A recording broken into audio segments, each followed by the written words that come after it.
안녕하세요. 어, 오늘 공부하실 내용은 기독교 강요 3권 3장 10절부터 15절부터 20절입니다. 우리는 지금 그 3장에서 회개와 중생에 대해서 공부하고 있습니다. 칼빈은 회개는 하나님에 대한 신실하고 진지한 경외로부터 나오는 그를 향한 우리의 삶의 참된 회심으로써 우리의 육체와 옛사람을 죽임과 성령의 살림으로 정의하고 있습니다. 그러니까 회개는 하나님을 향한 삶의 회심이다. 그리고 하나님에 대한 진지한 경외다. 그리고 우리의 육체가 예수 그리스도와 동참함으로 우리의 옛사람이 죽게 되고 새 사람을 영으로 새 사람을 살려내는 것이다. 새 사람을 살리는 것이다.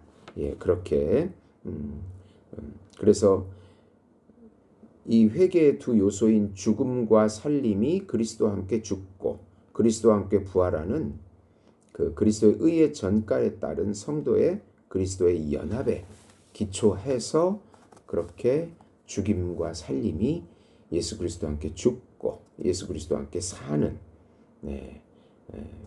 그것이 바로 회개라고 우리가 이전 장에서 말씀을 드렸습니다. 그리고 또 그러면 완전 우리가 성령을 통해서 완전주의의 삶을 살게 되느냐? 그것이 아니라고 말씀하고 있습니다. 중생한 자들에게도 여전히 정욕이 일며 그것은 죄다. 중생한 자들이 죄의 지배권에 벗어났으나 여전히 율법에 불순종하는 죄를 짓고 있다라고 말씀드렸고, 죄는 최초의 인류에게 부여된 욕구가 아니고 타락한 인류의 무질서한 욕정이다. 네. 중생한 자들을 죄가 지배하지는 못하나 우리 안에서 작용하는 죄의 법이 있다. 네.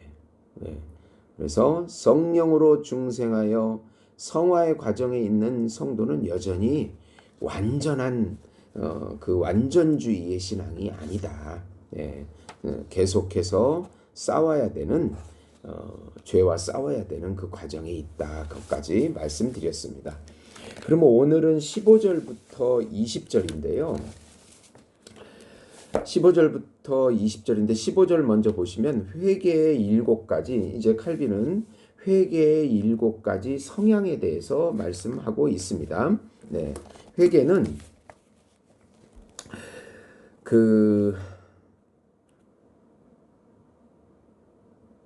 우선 하나님의 뜻대로 하는 근심에서 간절함이 자극된다고 말씀합니다.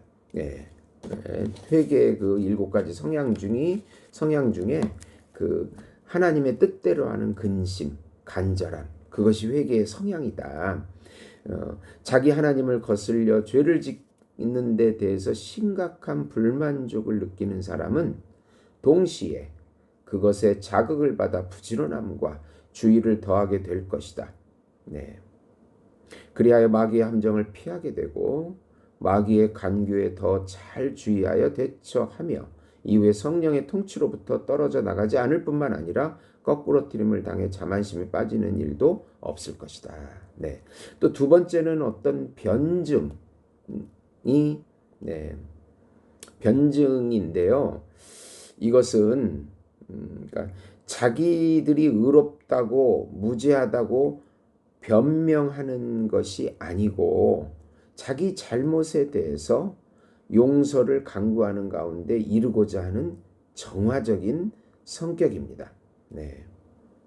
마치 성격이 모나지 않은 아이들이 자기 잘못을 깨닫고 인정하며 용서를 빌고 또 용서를 얻기 위해서 자기들이 자기 부모에 대하여 마땅히 드려야 할 경의를 결코 저버리지 않았음을 증언하는 것 같다. 그러니까 솔직하게 은혜를 구하는 태도, 그것이 회개의 성향이 그런 성향, 변증의 성향이 나타난다라고 칼빈은 말하고 있습니다. 세 번째는 분함인데요.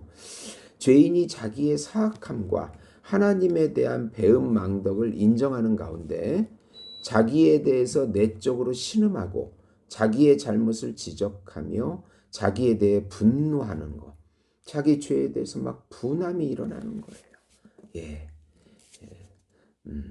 그런 성향이 있고 또 네 번째 두려움의 성향이 나타나는데 우리에게 돌아오는 마땅한 대가가 어떤 것인지, 죄인들을 향한 하나님의 엄격한 진노가 얼마나 무서운 것인지 이 두 가지 모두를 우리가 마음속에 헤아릴 때마다 생기는 어떤 동요가 두려움이라는 것입니다. 네. 그리고 또 사모함이 회개 성향의 사모함이 있는데 우리가 의무를 부지런히 이행하고 명민하게 깨어 있어서 우리 자신들의 범죄들에 대한 인식이 필히 낳게 되는 순종을 다하려는 어떤 사모함, 그것이 또 회개의 성향입니다. 또 여섯 번째는 또 열심이 나타나는데요. 이 열심은 우리가 던지는 나는 무엇을 해왔는가? 만약 하나님의 자비로 구출되지 않았다면 나는 어디로 빠져들어갔을까라는 질문들이 우리를 찌르는 가시가 되어 파고들 때 일어나는 열정을 말합니다. 네. 그리고 마지막으로 징벌이의 성향이 나타납니다. 왜냐하면 우리가 우리 자신을 향하여 더 엄격해지고 우리 자신의 죄들에 대하여 더욱 날카로운 질문을 던질수록 우리는 하나님이 우리를 향하여 더 많은 용서와 자비를 베풀어 주시기를 소망할 수밖에 없기 때문입니다. 하나님의 심판으로 겁에 질린 영혼이 그 자체로 스스로에게 형벌을 가하는 보복의 역할을 감당하지 않는다면 이러한 소망은 이루어질 수 없을 것이다.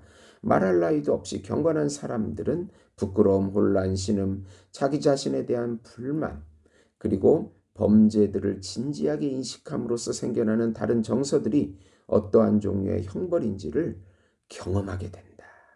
네.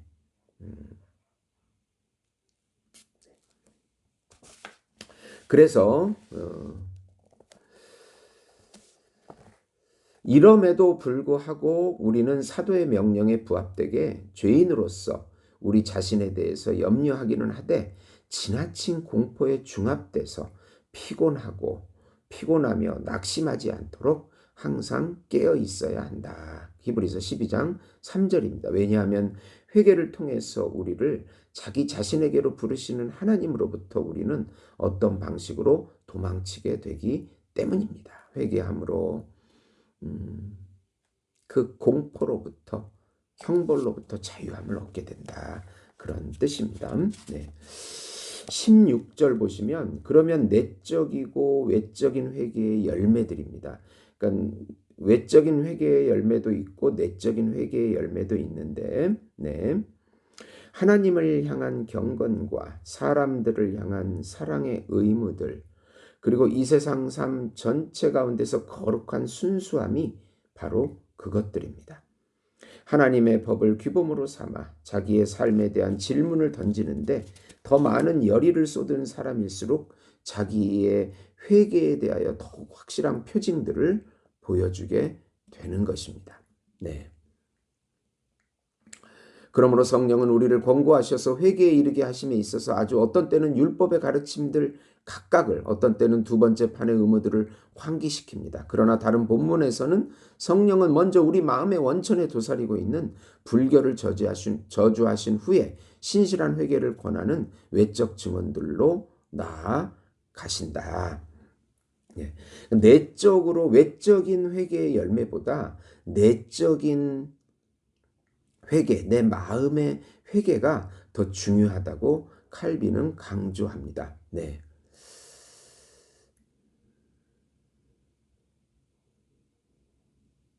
성경에 조금이라도 정통한 사람은 우리가 하나님에 대해서 다루어야 할 일이 있을 때 마음의 내적 정서로부터 시작하지 않는다면 아무것도 제대로 되지 않았음을 이해할 것이다. 그래서 요엘서 2장 13절에 너희는 옷을 찢지 말고 마음을 찢고 마음을 찢고 또 야고보도 죄인들아 손을 깨끗이 하라 두 마음을 품은 자들아 마음을 성결하게 하라. 야고보 4장 8절입니다. 네. 이렇게 자기 마음속에 하나님께 올려드리는 제단을 세우려면 은밀한 더러움이 제거돼야 한다는 것을 말씀하고 있는 것입니다. 네.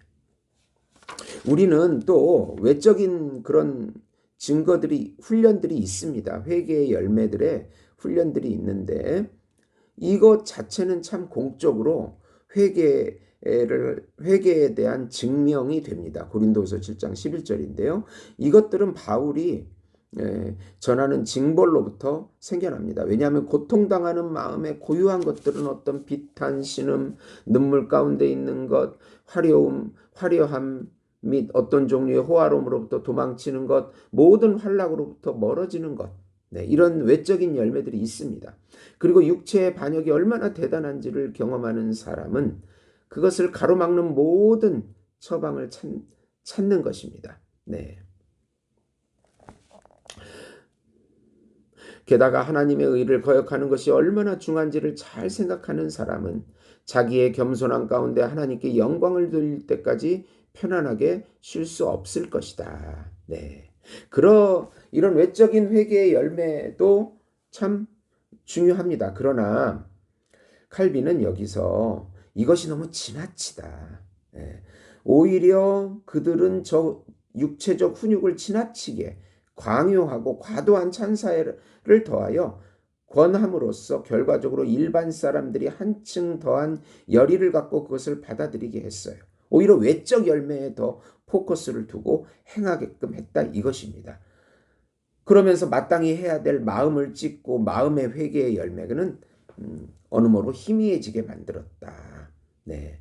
이런 징벌들을 막 부과함에 있어서 이 외적 열매를 강조하는 그들은 교회의 온유함이 요구하는 것보다 훨씬 더 엄격하게 강조함으로써 사실 실제로 마음의 회개를 무시하는 결과를 낳았다. 그런 오류가 있다라고 지적을 하면서 17절에 보시면 회개의 본질은 금식과 우는 것에 있지 않다. 네. 전체 마음을 여호와께로 회심하는 것과 옷을 찢지 않고 마음을 찢는 것은 회개에 고유하게 속한 것이다. 이것이 사실 본질이다. 그러나 우는 것과 금식은 회개에 영구적이거나 필연적으로 부수하는 효과들은 아니다. 그것들은 특별한 경우에만 그렇게 작용한다. 특별할 때 그것이 요구될 때가 있다는 것이에요. 요엘은 유대인들이 극심한 재앙으로 위협을 받게 될 때 예언하여 그들이 회개할 뿐만 아니라 자기들의 슬픔을 공개적으로 표함으로써 하나님의 진노를 미리 방비하라고 권유했다. 네.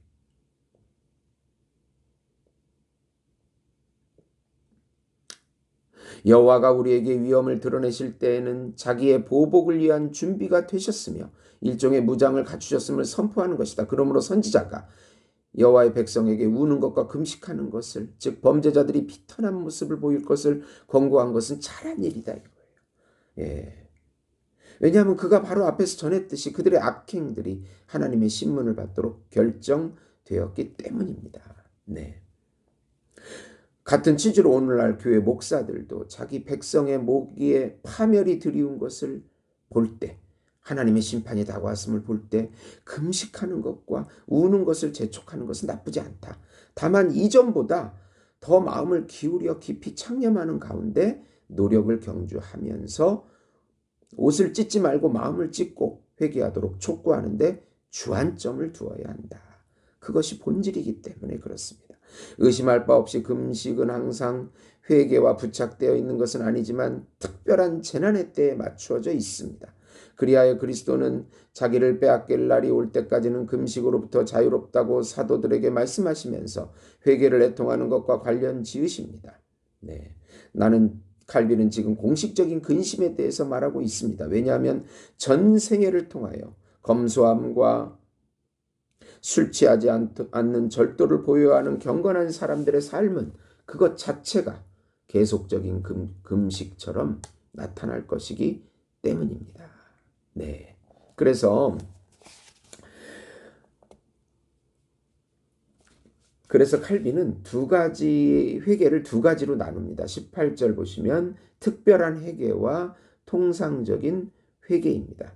네. 회개는 죄가에 대한 고백이라기보다는 하나님을 향한 회심이며 형벌과 죄책을 거두어 달라는 간구와 함께 하기 때문입니다. 따라서 베옷을 입고 제에 앉아 회개하는 것은 하나님이 중대한 범법들로 인하여 우리에게 진노하실 때 우리가 그것을 저지른 자신에 대한 혐오를 입증하는 것에 다름이 아닙니다. 실로 이러한 종류의 고백은 공적으로 이루어집니다. 우리는 천사들과 세상 앞에서 우리 자신을 저주하며 하나님의 심판을 미리 앞당겨 봅니다. 이런 맥락에서 바울은 자기들의 죄에 대해서 방임하는 자들의 무기력을 책망하시면서 우리가 우리를 살폈으면 판단받지 아니하려거니와 라고 고린도전서 11장 31절에 말씀합니다. 네.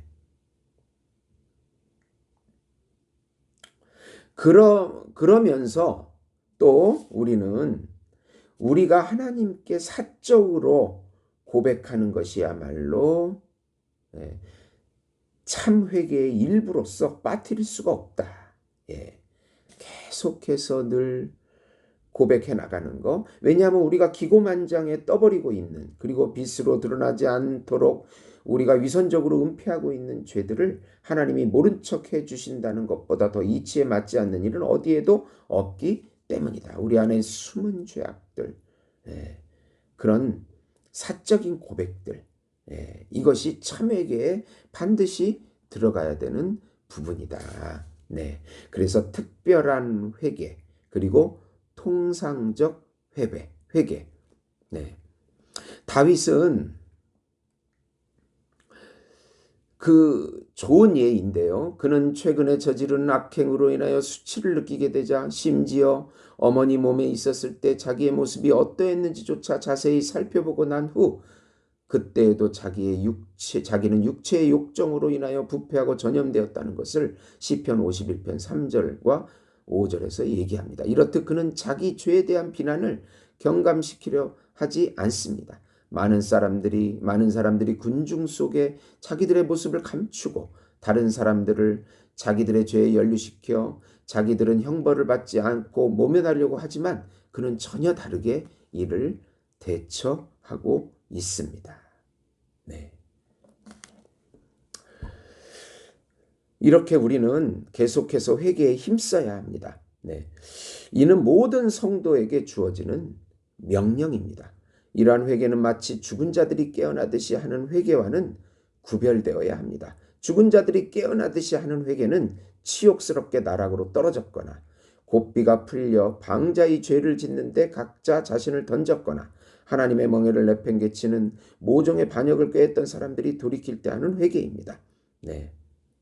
이런 그 특별한 회개를 말합니다. 이런 성경은 이 회개를 죽음으로부터 생명으로 나아가는 통로나 부활과 같다고 특별한 회개를 말씀합니다. 네.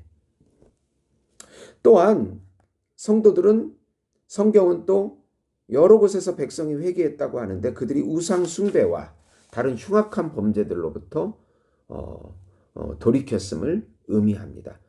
죄인들이 더러움과 음란함과 호색함을 회개하지 아니함을 애통한다고 한 바울의 말씀도 같은 맥락에서 읽어야 하는 것입니다. 그래서 회개를 정리하면 두 가지로 구별될 수 있는데 소수만이 회개에 이르는 부름을 받았다고 하는 것을 듣고 이를 빌미로 삼아 마치 육체의 죽임이 이제는 우리와 무관하듯이 여겨서는 안 된다. 왜냐하면 우리는 항상 사악한 욕망에 물들어 있으며 악한 것들이 반복해서 우리 안에 싹트고 있기 때문이다.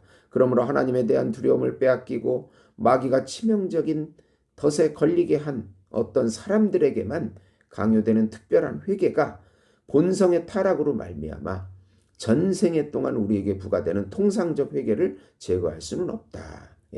특별하게 회개할 때가 있고 우리가 또 항상 우리의 본성적 타락으로 인해 전생에 동안 계속해서 통상적 회개를 해야 한다. 그렇게 18절에서 말씀하고 있습니다. 그러면 19절에서 이제 회개와 죄사함에 대해서 말씀하고 있는데 사실 복음의 요체 전부는 회개와 죄사함 두 항목에 포함되고 있다고 칼빈은 말하고 있습니다. 네. 그리스도 면전에서 그의 길을 회개하기 위해 보냄을 받은 사자 요한은 회개하라 천국이 가까웠다라고 선포했습니다. 요한은 그들이 회개에 이르도록 청함으로써 그들이 죄인이라는 사실과 그들에게 속한 모든 것이 하나님 앞에서 저주받았다는 사실을 인정하도록 충고한 것입니다. 또 다른 복음서 기자도 요한이 이르러 죄사함 받게 하는 회개의 세례를 전파하니 마가복음 1장 4절입니다. 또 주님도 하나님의 나라가 가까이 왔으니 회개하고 복음을 믿으라고 마가복음 1장 15절에 말씀하고 있습니다. 그러니까 하나님의 자비의 보화들이 자기 안에 드러났다고 선포하십니다. 먼저 중요한 것은 하나님의 자비가 선포되는 것. 둘째, 그 자비가 선포되면 회개를 요구하십니다. 그리고 세 번째로 하나님의 약속들에 대한 확신을 요구하십니다.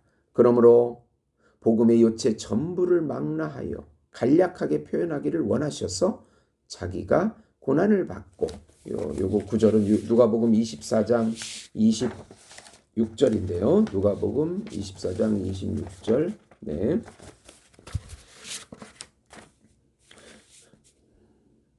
26, 46, 47인데 그리스도가 이런 고난을 받고 자기의 영광에 들어야 할 것이 아니냐 하시고 또 이르시되 이같이 그리스도가 고난을 받고 제3일에 죽은 자 가운데 살아날 것과 또 그의 이름으로 죄사함을 받게 하는 회개가 예루살렘으로 시작하여 모든 족속에게 전파될 것이 기록되었으니 네.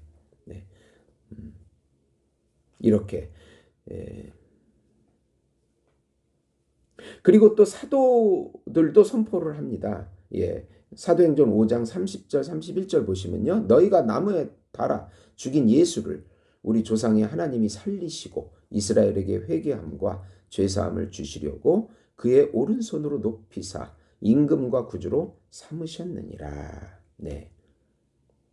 사람들이 복음의 가르침을 통하여 자기들의 모든 생각, 모든 정서, 모든 열의가 부패되고 악하다는 것을 듣게 될 때 회개가 그리스도의 이름으로 선포됩니다. 그들이 하나님 나라에 들어가기를 원한다면 반드시 거듭나야 합니다. 그래서 죄사함은 사람들이 그리스도가 자기를 위한 구속의 구원 생명이 되셨다는 그 사실, 또 그의 이름으로 자기들이 하나님의 안전에서 값없이 의롭고 죄 없다고 여겨진다는 사실을 배우게 될 때, 하나님의 은혜와 자비가 올 때 바로 이 두 가지 은혜가 믿음으로 얻어지고 믿음으로 얻어지게 되고 그러면서 회개와 죄사함이 이루어지게 되는 것입니다. 그래서 마지막 20절인데요. 회개에 있어서 죄에 대한 징후는 하나님 자비 안에서 베풀어지는 그리스도 의에 대한 사랑으로부터 기원한다. 그러니까 하나님의 은혜가 먼저 온 것입니다. 오면서 죄가 보이기 시작을 하고 회개하게끔 하나님의 선물로 주어지는 것입니다. 그리스도를 아는 지식에 이르는 통로를 우리에게 처음으로 열어주는 것은 회개의 기원이 되는 죄에 대한 증오이다. 그리스도는 비참하고 고통당하는 죄인들, 곧 신음하고 수고하고 무거운 짐을 지고 배고프고 목마르고 슬픔과 비참으로 쇠약해지는 사람들 외에는 아무에게도 자기를 드러내지 않으신다. 누가복음 4장 18절. 그러므로 그리스도 안에 거하기를 원한다면 우리는 전생에 걸쳐 회개 자체에 힘쓰고 그것에 의지하고 그것을 마지막까지 추구해야 하는 것입니다. 왜냐하면 그는 죄인을 부르셔서 회개에 이르게 하려고 오셨기 때문입니다. 성경은 이러한 증언으로 가득 찹니다. 그렇기 때문에 하나님은 죄사함을 부여하실 때 자기의 자비가 사람들이 회개하는 원인이 되어야 함을 지시하시고 하나님의 자비가 오고 그것으로 인해서 회개하게 되고 거기에 또 죄사함에 상응하는 회개의 약정을 요구하시는데 다음과 같이 말합니다. 너희는 정의를 지키고 의를 행하라. 이는 나의 구원이 가까이 왔고 이사야 56장 1절입니다. 구속자가 시온에 임하여 야곱의 자손 가운데서 죄가를 떠나는 자에게 이 말이라. 이사야 59장 20절. 너희는 여호와를 만날 만한 때를 찾으라. 그가 가까이 계실 때 그를 부르라. 악인은 그의 길을 불의한 자는 그 생각을 버리고 여호와께 돌아오라. 그리하면 그가 긍휼히 여기시리라. 이사야 55장 6절 7절입니다. 너희가 회개하고 돌이켜 각각 너희 죄 없이 함을 받으라. 사도행전 3장 19절입니다. 이렇게 조건이 부과되는 것은 우리의 회개가 은총을 받을 만한 공로의 근거가 라고 생각해서가 아니고 오히려 사람들이 회개에 이르도록 긍휼을 베푸신 주님의 은혜를 얻기를 원한다면 우리가 어떤 방향으로 나아가는지를 지시하기 위함인 것입니다. 회개는 절대로 공로가 아닙니다. 왜? 하나님의 사랑으로 기원하기 때문입니다. 그리스도인의 삶은 육체가 확실히 죽을 때까지 곧 성령이 우리 안에서 다스릴 때까지 그 육체를 죽이는 항구적인 열심과 훈련이다. 그러므로 자기 자신에 대하여 아주 많이 실망하는 것을 배워 이러한 진창에 사로잡혀 있는 것이 아니라 그곳에서 빠져나오고 더 멀리 전진하며 서둘러 하나님께 나아가 그에게 간구함으로써 그리스도의 생명과 죽음의 접붙임을 받고 계속적인 회개를 묵상하는 사람은 큰 유익을 얻은 것입니다. 참으로 죄에 대한 진정한 증오가 있다면 이와 달리 행하지 않을 것입니다. 왜냐하면 먼저 의에 대한 사랑에 사로잡히지 않는 한 그 누구도 도무지 죄를 미워하게 되지 않기 때문입니다. 네. 하나님의 사랑과 은혜가 와야 죄에 대한 그런 미워하는 감정들이 생기게 되고 회개로 나아가게 되는 것입니다. 네. 그래서 오늘 말씀을 정리하면은 회개의 그 7가지 성향, 네. 하나님 뜻대로 하는 근심, 간절함, 변증, 분함, 두려움, 사모, 열심, 징벌 이런 성향들이 나타나게 되고 또 내적이고 외적인 회개의 열매가 있는데 내적인 회개가 더 중요하고 본질적인 것이다. 그러나 외적인 것에 너무 치중해서 나가면 안 된다. 그래서 회개의 본질은 금식과 우는 것에 있지 않다. 특별하게 그렇게 해야 될 특별한 회개의 때가 있고 늘 통상적으로 우리는 회개를 해야 한다. 회개와 죄사함이라는 것은 복음 요체 전부이다. 이 회개와 죄사함 안에 복음의 요체가 들어있다. 그거를 말씀드렸고 이 회개는 하나님의 의에 대한 사랑으로부터 와서 우리가 믿음으로 또 회개하게 되는 것이다. 우리 죄를 보게끔 하나님의 사랑이 온 것이다. 하나님의 은혜가 가까이 왔다. 하나님의 나라가 가까이 왔다. 그러므로 회개하라. 은혜가 와서 회개하라. 우리가 회개했기 때문에 은혜가 온 것이 아니고 하나님의 은혜가 먼저 와서 회개도 선물로 주어진 것이다. 그것이 오늘 말씀의 요점이 되겠습니다. 들어주셔서 감사합니다.